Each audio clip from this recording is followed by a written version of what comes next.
Kamusta ang first time driver sa Philippines? Ayos! Ayos pa natin di mag-trip, tama yung rules. Sakto. Do on your own. Saniriliman din ako. Mawarag dito sa Balyo, back road. Si Ate Au. Back road, hindi sa ano. Pinasarado sa mga kami.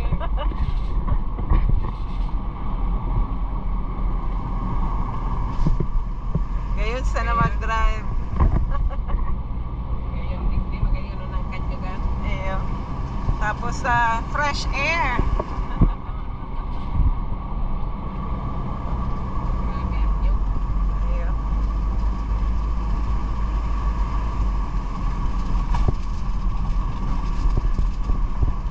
Saan na punta pa? Ano? Santa Cruz. Saan po nagdaan Santa Cruz sa Shape?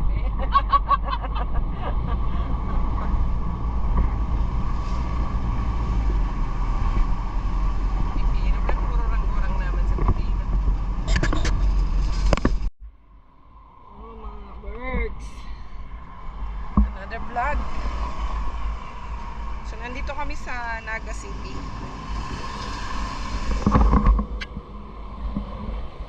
Lock natin yung... Ito lang ang diferensya dito. Di nag-automatic. Minsan may gumagana, minsan hindi. May throwback. So, kailangan ano siya, i-manual.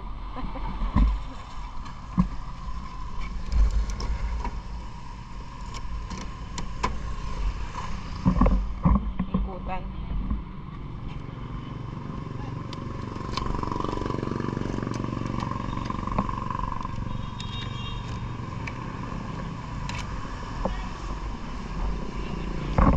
So, nandito kami sa Robinson Markers.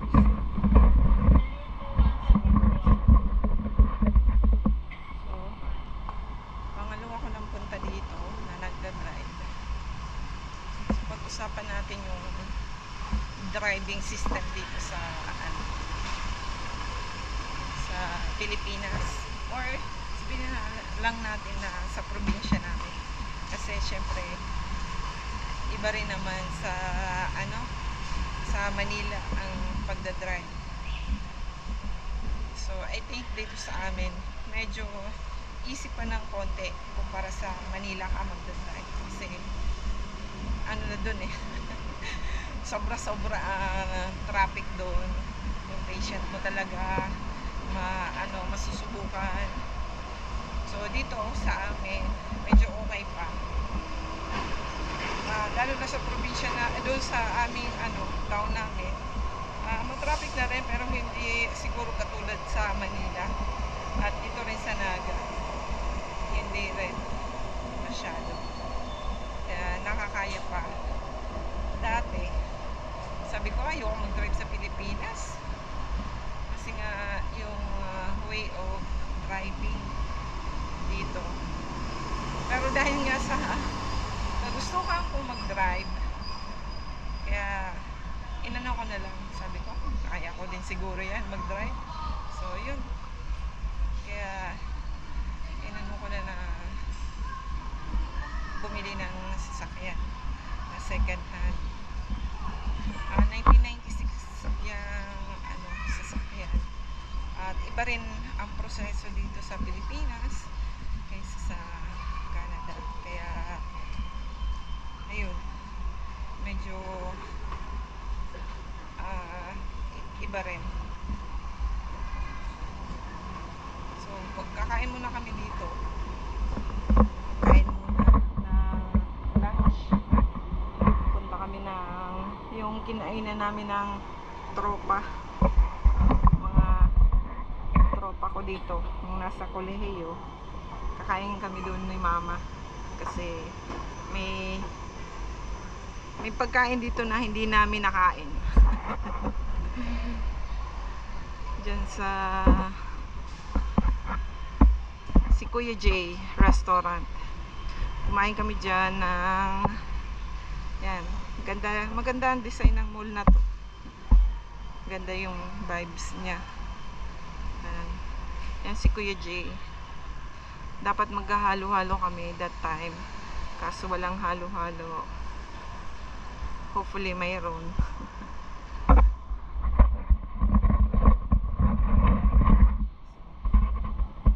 Kakain muna kami.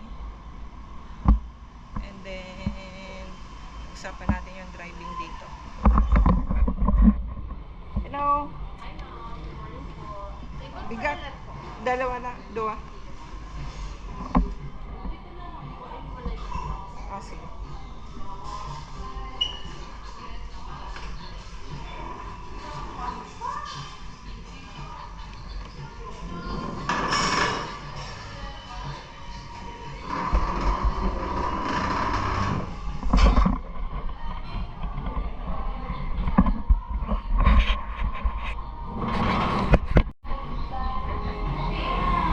Order na tayo. So, may halo-halo na daw sila.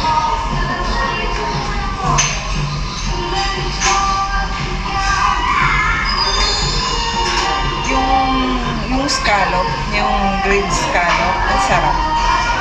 So, order ulit ako na grilled. Gusto mo mga gulang na may lumpia na presko, may pinakdi.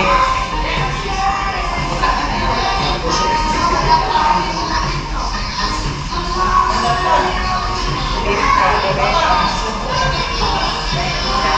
Chicken sisig.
Uwian na, works. Lagi maulan dito sa amin sa Camarines Sur.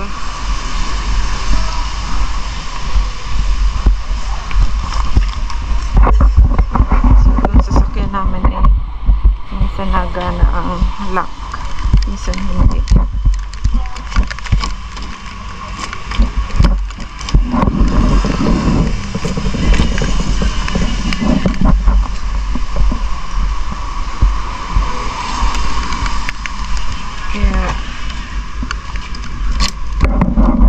Mano-mano pagbukas, pero okay lang.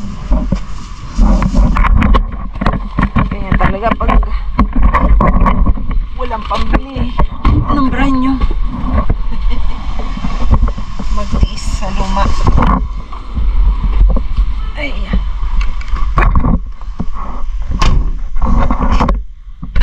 lobat na naman tong GoPro. So, palis na kami dito mga kaberg sa mall. So, pag-usapan natin dito yung mga napapansin ko pag na biyahe ako na malayo at yung malapit sa city or town. Ayan. So, dito maayos-ayos pa ang yung daan. So, wala naman ako nakita dito mga ayun, yung mga motor pala yan, mga motor na yan. Nag-overtake sila nasa right side or nasa solid lane. So, yan yung very common dito sa Pilipinas. So, yan yung mga napapansin ko dito sa mga motor. At yung dahil nga sa maraming transportation dito sa Philippines, katulad ng tricycle, pajak, kagaya ng motor na yan. So, marami pa mga kabricks at alam niyo naman na marami talagang transportation dito sa Philippines. Ang lang kasi, katulad ng jeep, yung tricycle, yung ang masasabi ko, kailangan lang talaga mag-adjust sa way of life na Pilipinas para hindi ma-stress sa pagdadrive. At na-appreciate ko din naman ang mga ibang rules kung paano drive dito sa Philippines. Kasi nga, parang yung tao sa atin or parang kailangan mo lang din anuhin yung sarili mo, yung way ng pagdadrive nila. Kasi nga, 'di ba? Hindi naman i-apply ko yung way of driving dito from Canada kasi iba naman ang lifestyle dito mga kabricks. Meron din naman ako mga na-apply katulad na pag minsan hihinto ka sa mga tatawid, yung mga ganon. Pero dahil nga very common sa mga Pilipino na hindi basta-basta tumatawid pag may sasakyan, so sila ang nag-iintay sa mga driver na patawirin sila or yun nga, laging nauuna yung mga may sasakyan. So, yun mga kabricks, minsan nag-ano ko na huminto para tumawid sila, minsan naman na hindi dahil nga nakahinto sila at ayaw nilang tumawid. So, magdidire-diretso na lang. So, yun mga kabricks ang dalawang napansin ko kasi nga iba naman dito sa Philippines ang pagdadrive. Pero sabi ko nga, hindi ko na-imagine na magdadrive ako dito sa Philippines dahil nga yung way ng pagdadrive. Pero sa totoo lang mga kabricks, na-enjoy ko yung pagdadrive ko dito sa Pilipinas, especially dito sa probinsya kasi nga sa Manila siguro hindi ko masasabi pa kasi nga yun, kita nyo naman yung daan dito, wala masyadong sasakyan kumbaga, kaya nakaka-relax pa yung mag-drive dito naman sa town. As usual, ang town talaga busy lagi at matraffic dahil nga maraming sasakyan dito na mode of transportation kumbaga. So, iba-ibang klase ng transportation kaya nagta-traffic at maliban pa dun sa discipline kumbaga.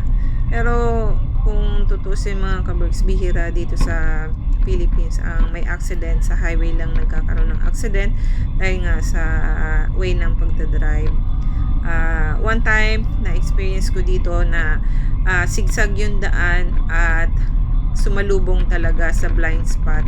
Kung ikaw ang kasalubong nun at hindi niya na-anticipate, bubulaga na lang sa iyo yung sasakyan, 'di ba? So dito sa area na to mga kabricks, kasi nga halimbawa ng mga tricycle, hindi sila makapagmabilis at yung tricycle at yung pajak, so minsan nakakukos ng traffic, hintay mo sila na gumilid, pero mayroon mga hindi nakakaramdam na talagang sa gitna sila dumadaan, papahirapan kang mag-overtake sa kanila. Meron nga ditong truck na hirap ako mag-overtake kasi nga sobrang bagal niya, tapos parang sakop niya na yung lane dito, kaya naka-blind spot. So parang kailangan mo pang sumilip para lang maka-overtake ka sa kanila. Ayan. Ito yung truck dito na nahirapan ako mag-overtake kasi nga blind spot pa. So talaga mag-iintay ka kasi nga sa Pilipinas walang slow lane. So lahat ng sasakyan na sa isang same lane lang sa fast and slow. So yun. Ito yung mga kaberks na puno ng kargada ng kung ano man yan nandyan. Pero kita nyo naman, 'di ba? Sakop niya yung lane kaya napakahirap na mag-overtake sa kanya. Ayan. Tapos yung kasalubong mo hindi mo rin naman kita. So kailangan sakupin mo yung kabilang linya para lang maka-overtake ka or masilip mo yung kasalubong mo. Masyadong delikado kumbaga. Kasi nga wala nga ang slow lane dito sa Pilipinas. So nakakatuwa kung dadagdagan nila ng slow lane kalsada or magkaroon ng ganun sa Pilipinas, but malaking pondo yun na pagkakagastusan. Ayan, nakapag-overtake na ako dahil nakita ko na diretso naman ang lane at naka-broken lane naman. So yung broken lane mga ka-brakes, it doesn't matter. Kahit solid lane yan, hindi masyado nagagamit ng mga tao or hindi siguro sila familiar ng broken lane at solid lane. So I'm not sure kasi kahit solid lane may nag-overtake talaga kahit pa nga blind spot yan. So hindi ko naman sasabihin mga kaberks na ganun lahat ng driver. So meron lang talagang mangilan-ngilan na matigas ang ulo. So ayan mga kaberks, kita nyo naman, 'di ba? Bira ang kalsada dito kaya hindi masyado nakaka-stress. Pero pag pumasok ka sa sa town, yan medyo overcrowded na. Hindi pa nga ito dahil hindi ko alam kung anong araw nito nung lumuwas kami ng Naga. Baka weekend kaya ganyan. Or baka weekdays kasi alam nyo naman mga kaberks, yung mga estudyante baka wala sa kalsada, yung mga ganun. So kaya hindi yung busy hours ba, hindi, ayun yung mga patawid na yun hindi ko na hintuan, 'di ba? So yun lang ang mga bagay na sana hindi ko magawa pagdating sa Canada. Ayan. So, pauwi na kami nito mga kaberks. Ito yung place ng Tigaon, Camarines Sur. Ayan. So, ayan, mga padjak mga kaberks. So, halo-halo na, motor. So, yun. Walang rules kung saan lang allowed ang mga slow lane dumaan. So, para-parehas lang ang daanan. Kaya, nagkukos minsan ng traffic. Sabi ko nga, pasensya lang talaga ang kailangan mo sa, huwag ka masyadong magmadali. Enjoy mo yung pagdadrive.